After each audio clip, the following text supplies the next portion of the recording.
হাই friends, মই ৰং চেনেলত সম্প্ৰচাৰিত হৈ থকা প্ৰতিতৰা ধাৰাবাহিকখনৰ আজিৰ খণ্ডটো চাবলৈ বহুত বেছি ভাল লাগিব, কিয়নো যোৱাটো খণ্ডত এজন অপৰাধীক পিছে পিছে খেদি ফুৰিছিল আৰু তেতিয়া অপৰাধীজনক পুলিচে ধৰিব নোৱাৰাত বেদই অপৰাধীজনক ধৰি আনি অহিৰণৰ হাতত গতাই দিছিল। আৰু এতিয়া অহিৰণৰ লগত বেদই চিনাকি হৈছিল আৰু কিবা সহায় লাগিলে ক'ব বুলি কৈছিল আৰু আপোনাৰ কাম কৰি যাওক, মই সদায় আছো বুলি কোৱাত মানুহে পুলিচকতো সদায় বেয়া পায়, কিন্তু মানুহৰ মনৰ পৰা সেইটো নোহোৱা কৰিব বিচাৰো বুলি বেদক কোৱা দেখিবলৈ পাইছিল। আজিৰ খণ্ডটো জোন আৰু ডিংকিয়ে একেলগে কাম কৰিবলৈ যাব আৰু তেতিয়া অহিৰণে জোনক পিছফালৰ পৰা মাতিব আৰু জোনে উচপ খাই উঠিব আৰু তেতিয়া অহিৰণে জোনক ভয় খালা যে কিবা কৰি আছিলা নেকি বুলি সুধিব আৰু সেইখিনি সময়তে ডিংকি আহিব আৰু পিছফালৰ পৰা অহিৰণক দেখি তাৰ পৰা গুচি যাব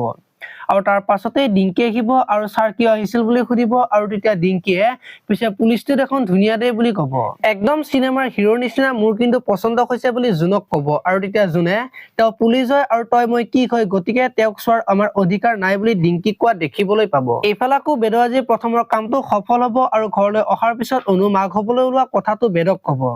আৰু তেতিয়া বেদই মই আজি কিমান সুখী তোমাক মই কি ক'ম বুলি অনুক কোৱা দেখিবলৈ পাব। আপোনালোকে প্ৰতিতৰা ধাৰাবাহিকখন চাই কেনেকুৱা পায় কমেন্ট কৰি জনাব